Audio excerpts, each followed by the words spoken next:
but yet young Tibetans, in some ways, who have not been very happy with the stand that CTA has taken at this year election, where they seem to associate themselves with you. So are you going to take more steps to reach out to them? Bring them more into the play of the CTA and involve them more? I ran on the platform of Middle East, and overwhelming majority participated and supported me. Hopefully they knew what was my platform. So I think they are engaged actually. I go and talk to youth all around. They're engaged and they're very supportive of me. It's not that I'll try to bring them to my fold or I'll, push them over. I'll do what I continue to do and keep everybody united. That will be my primary goal. Because I don't see independence and autonomy as division. I just see it as two different views, two different ways of approaching things. One can be argued, that's right. One from a matter of principle, independence, and one from a matter of pragmatism, autonomy. So it's not a conflict, One sees this the most pragmatic way to do it, as it stands today. And others says, no, we have to think of what is our birthright and we should go for our ultimate goal. So I always try to say these are not conflicts or division. These are two different views. And both have validity, And I, for one, understand both sides because I've been on both, and I resonate with both sides. That's why I think people voted for me overwhelmingly. Because there was a choice for self-determination, more independent than other candidates. He stood for self-determination. He did that? Yeah, self-determination. So people could have voted for him if that's what they wanted. But people voted for me because I'm more action-oriented. Which means whoever have, organized this or done something to Tibet, I support it. I do not differentiate based on my ideology of philosophy. My ideology in philosophy is knowledge pragmatism, which means anything to Tibet, Tibetan people. So I think that's what people see me coming all the way. So they seem to, resonate with them, it seems, So earlier the idea of a multi-party democracy in the Tibetan legislature was rejected, though His Excellency sometimes impulsively did support the bill. Are you, in a way, planning to rejuvenate the idea of a multi-party democracy? I don't know multi-party, but I think two-party, I think is needed. Having said that, I don't think parties can be formed through legislation. Parties have to form privately legal parties. There's already one party called National Democratic Party. If others want another party, they should organize themselves and join the election and fight the election and see where it goes. That's how parties are formed. Party is always in the private sphere. You can't legislate and make parties, And they have done that. I know they have not. What they've done is preliminary round. Anyone can form party, anyone can form. Right. In the final round, you need certain percentage. So in effect, it might reduce the two-party contest. But no one can say you cannot form any party. Anyone can form any party, but that's with the preliminary. So in the Tibetan community also, especially in this election, I realized if you have two parties, you can have real good competition. It was a good competition, but the process was quite complex and at times absurd. Because as a candidate, I had to organize all my campaign, everything myself. Individually. Travel to all these places, organize travels, grassroots, you had to do it yourself. Yes. Even after I won the preliminary round, not formally we were a candidate. Still there was no support system from the government. Next time we should change a bit actually. After the preliminary round, the government should provide assistance to each one of the candidates because they are the final candidates, 2 or 3. And then all the events have to be automatically organized in different areas. By the government. No, it should be automatic, not by the government. If the candidate comes and says they want rally events, People should automatically, they should mandate it, you know. So they should participate. Okay. In this election, when I went, I literally go find people who will make calls, who will go run around and call and organize, and the officials will dilemma because they're not allowed to participate. They wanted to participate. So there has a lot of changes have to be made, improved in the democratic process. You intend to bring about legislation? No, I don't think this can be done through legislation. I think election regulation, regulation. Yeah. Those things, yeah. So another thing is, the representatives in the parliament are representative of the schools of thought within Mahayana Buddhism. And there are certain member of parliament in diaspora who actually demand a reform, and it should be more on the basis of the place where the settlements are located in South Asia and in European countries. So, how you think this proposal can go?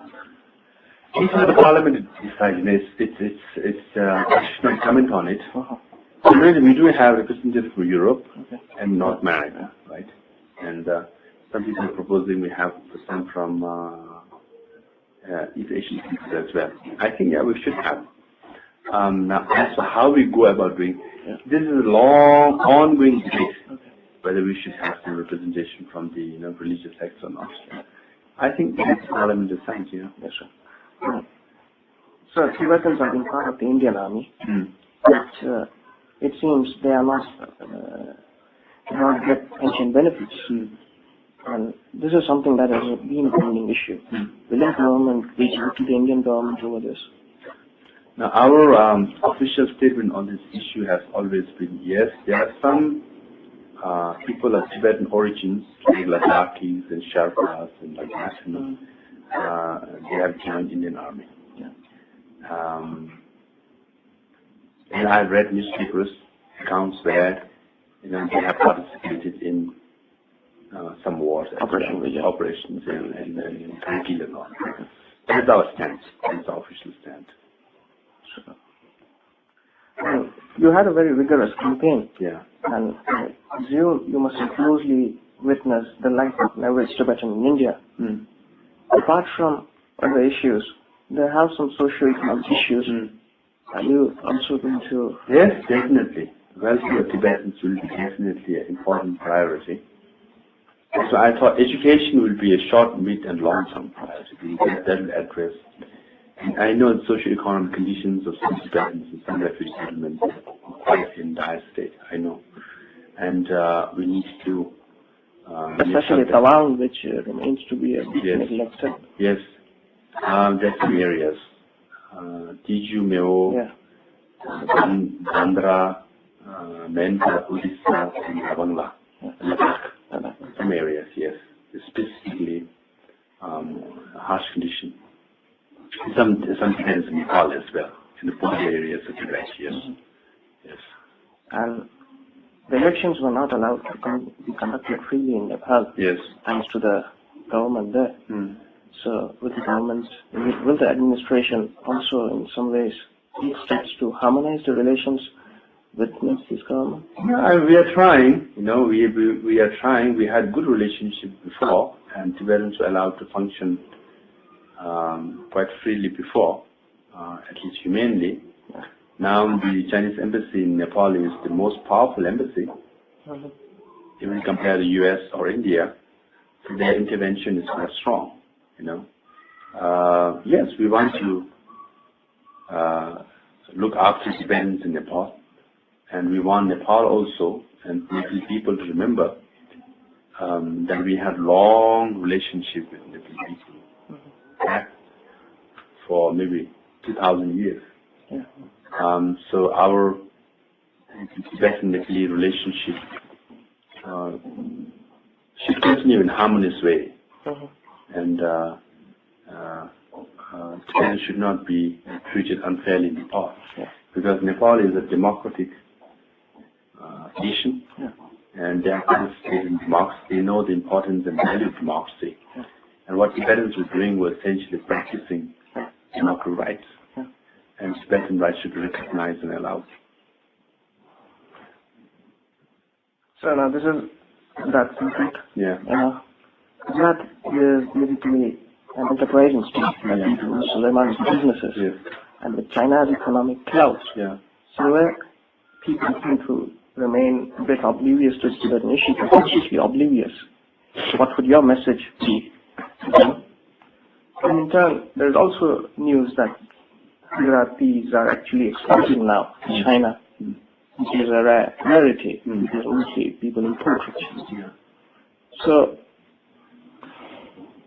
my message is, I like gulab jamun. I'm from Bengal.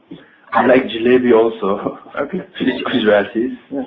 And I want Gujaratis to remember, and I'm sure, and I know they do, the message. Gandhi. Yeah. Gandhi was from great state of Gujarat. Yeah. He led the Salt March in the state of Gujarat, which became known all around the world, and many see it as a model on how to organize non-violent movements. Yeah. And Gandhi became very popular after the Salt March, thanks to the support of Gujarati people. It was well organized, right? A Salt March, and strategically. Why he did that? Why Gandhi did that in Gujarat? Is because at that time, support for him, in other states, compared to Gujarat, could not be said how much. But in the state of Gujarat, he was going to get much support because he's Gujarati himself. And Gandhiji is known all around the world, and Tibetan, we modeled our movement after Gandhi's movement and success of the Salt March as well. So we are essentially, banking on the legacies of Gujaratis. So we want Gujaratis to continue, to recognize and support their own legacies. Yes. That's it.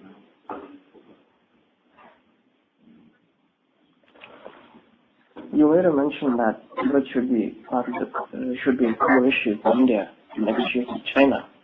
Is it also that you would reach out to the Indian people so that they in turn can help shape the minds of the political executives?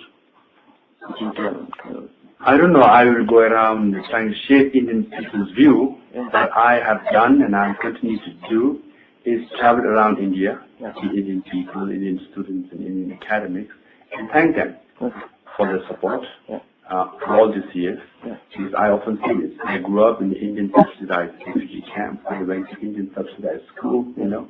I still travel on Indian subsidized jets, train and plane, whatever. I'm very much grateful to India and Indian people. And then if you ask me about my views on China or India or Tibet, I'll share the best I could. Clear intention that I will not do or say to harm India's interests or India's security. We are here as a guest, and we know it very well. And we will do all we could, in fact, help India's interests and security. So in that context, I will travel around and I will reach out, and as I have done, and express gratitude for Indian people's support for all these years. Yes. And then, I often say this actually, and often sometimes I'm Tibetan and Indian, and actually when it comes to cricket, I think my heartbeat is as strong, if not stronger than something. I don't know you that. Or, for that matter, there was a survey done of the most popular food in India. Indians' preference. My case is exactly the same as Indians. Number 1, masala dosa. Number 2, mutton biryani. The sweet dish, little bit of disagreement. Number 1 was gulab jamun. Too many Bengalis were in the survey. Number 2 was jalebi. Too many Gujarati's. I kind of like kheer, actually, So, very much. I was in Assam recently, in West Bengal.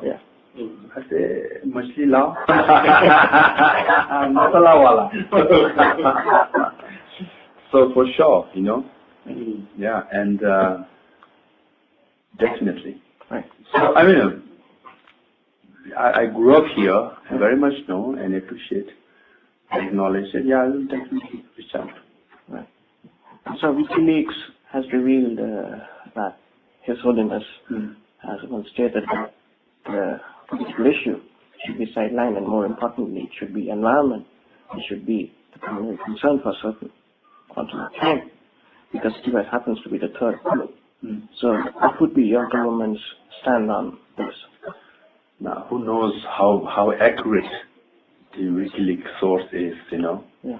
So you don't know. I mean, it's a leak. So someone says something and note it down and put it. One cannot say for sure, but the political issue of Tibet obviously is the primary issue. And along with it, environment is very important and affects India directly. Right? They are damming the major river, and some say the hydro project is as big, if not bigger, than Yangtze River project. You know, I mean, it's huge. So whenever you dam a river, you control the flow of the river. You know, you control the flow of the water. So that control is very powerful. So they can release water when it's not needed. They can, you know, block water when it's needed. So environment is a major important thing. And India, Tibet, you know, has the source of almost all the major rivers. Indus River, Pakistan, India, Brahmaputra, Mekong all the way, Yangtze, you know, All the rivers. all the rivers. So one could say around 50% of the population, you know, drink in the Tibetan water. So, you know, India combined, that's 40-some%. Then add Bangladesh, Pakistan, Thailand, Vietnam, all the way down. Yeah, so, and as per Indian custom, when it comes, you say, Pani Piji. You know?